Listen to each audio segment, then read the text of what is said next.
Michael, wasn't that long ago we were talking about Brian Flores as a potential Coach of the Year candidate, Yep. and they made history after having a 7-game losing streak. The Dolphins won 7 in a row, ended up winning 8 of 9 to win the season, sweeping the New England Patriots and finishing 9-8.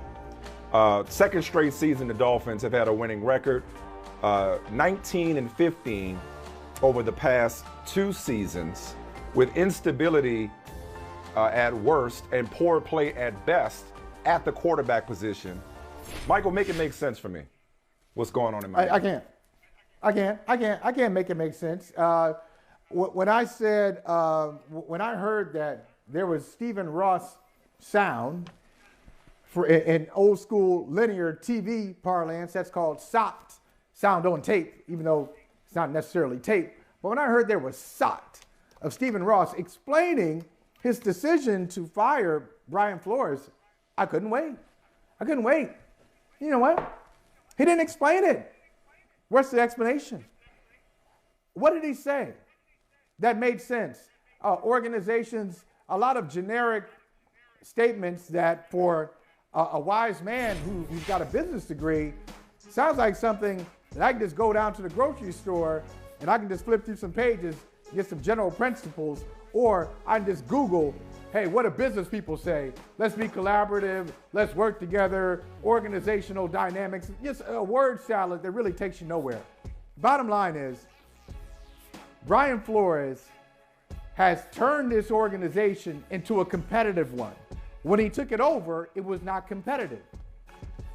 In the last couple of years, he's got this team playing competitive football, not championship football, but competitive. But before he got there, they were not even at that level. Now, if you want to say, hey, why did they take Tua Tagovailoa and not Justin Herbert? And that's a fair question. Then you should be asking the guy who's staying. Chris Greer is still the general manager.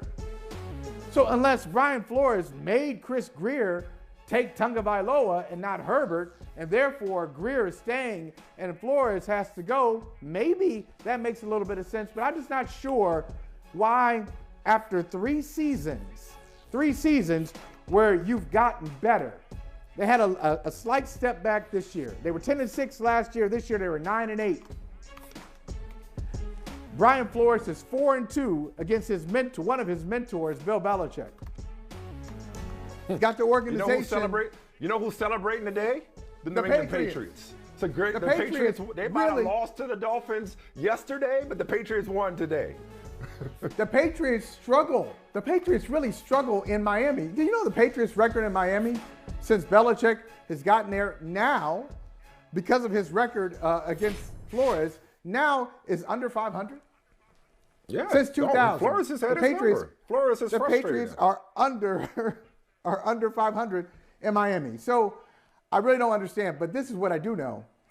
And I'm watching the Dolphins because they really patted themselves on the back, and they had the media pat them on the back when they brought in Greer and they brought in Flores, and I believe their director of college scouting, if I'm not mistaken, I could be, I believe their director of college scouting is or was a person of color. So maybe they've made a switch since then. But they had their top decision makers, GM, director of college scouting, head coach, all people of color. And they really were proud of themselves. But if you're going to do that, if you're going to make that commitment, it's got to be a commitment. It can't be a press conference. It can't be a headline. It can't be something you do right now, and then when you run into a little bit of adversity, or you don't really like where it's going, it's not going there fast enough, you can't bail, or you shouldn't. You can. He did it. But you shouldn't bail after 3 years and get credit for that. You don't get any credit for bringing somebody in and then bouncing before dream is fully realized. So since you invited it in, let's discuss the elephant in the room. This does feel very Jim Caldwellian as it relates to, we can do better, even though this guy has taken our organization from a laughingstock to credible. And here's another example of the black coach getting the short end of the stick. Here's another example of the black coach having, taking the worst jobs, getting the least amount of time to turn that situation around, and having a very, very difficult time re-emerging elsewhere, getting a second chance, not being set up to succeed to begin with, and then not being allowed to fail. The list is long of black coaches who've had proverbial short leashes or very little runway, if you will. And now, as of today, the league is down to 2 black coaches, and that's with David Culley. Yep. There's been a lot of speculation that he could be one and done in Houston. So the optics of this are not good, except for the fact that Chris Greer is black. And so apparently the issue here was tension and conflict between Chris Greer and Brian Flores. So again, as we're fond of saying, more than one thing can be true at the same time.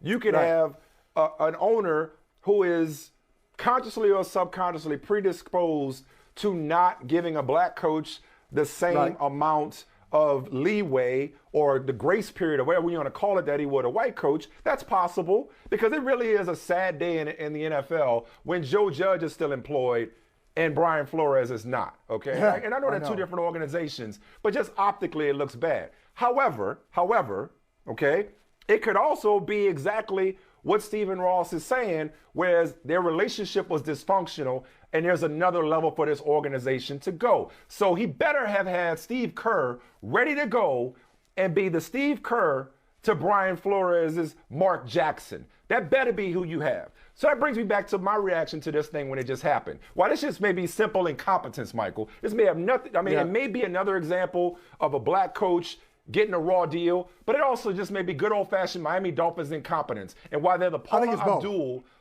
okay, cool. I think you're right.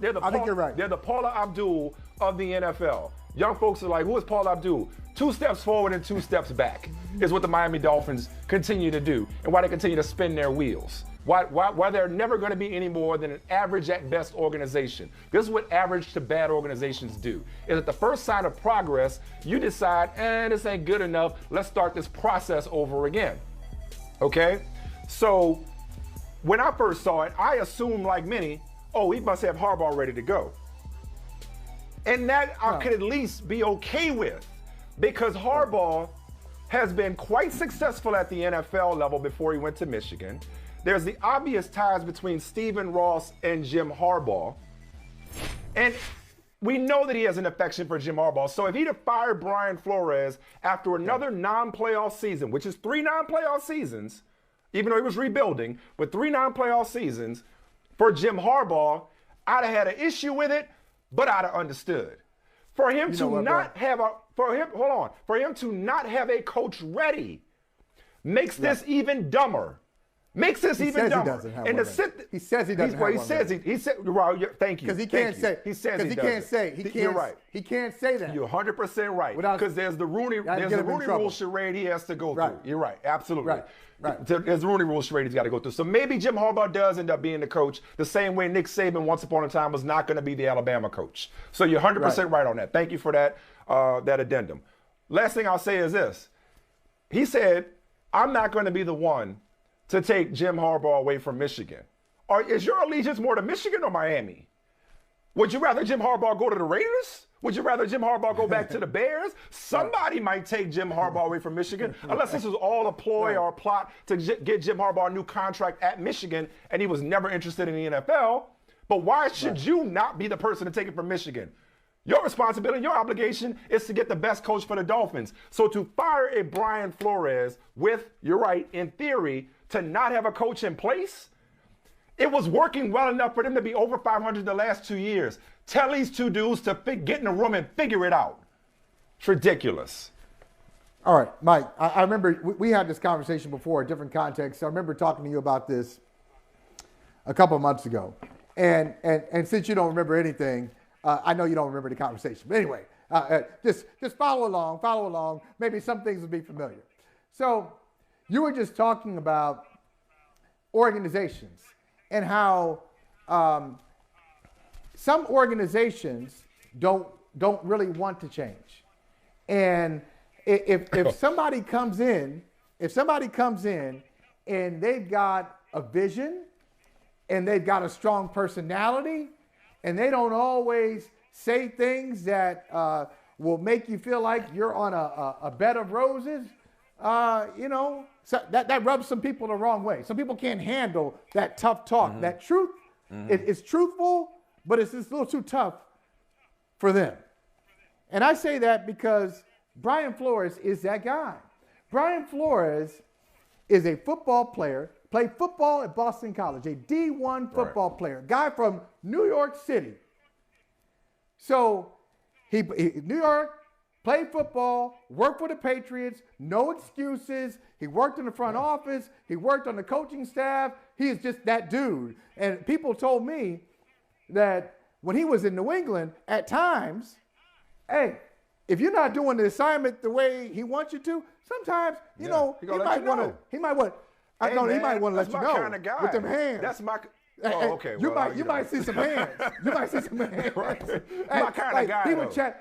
He will challenge. Ain't nobody you. worry about your feelings. We're trying to get this thing right. Yes, results He's oriented. He's a really smart, really tough, really aggressive leader. That's who he is. Okay, so think about that. That's Brian Flores. And look, I hate to do this, but I just got to call it like I see it.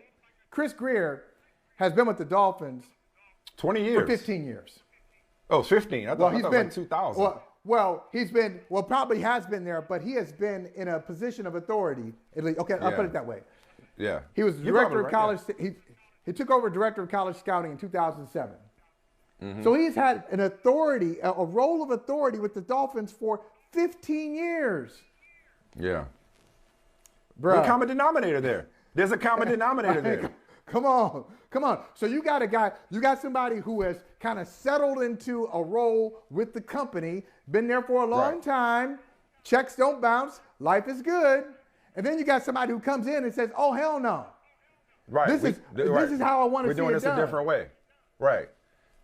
If one guy, if the coach is getting the players to respond to him, while you believe, and this is what Ross said, that Chris Greer has put him in a good position, draft capital and cap wise, then you don't blow this up after back-to-back winning seasons, which is rare in South Florida. You say, hey guys, we got to figure out how to way to get on a better page here, because while Brian Flores, he hasn't always done everything right along the way.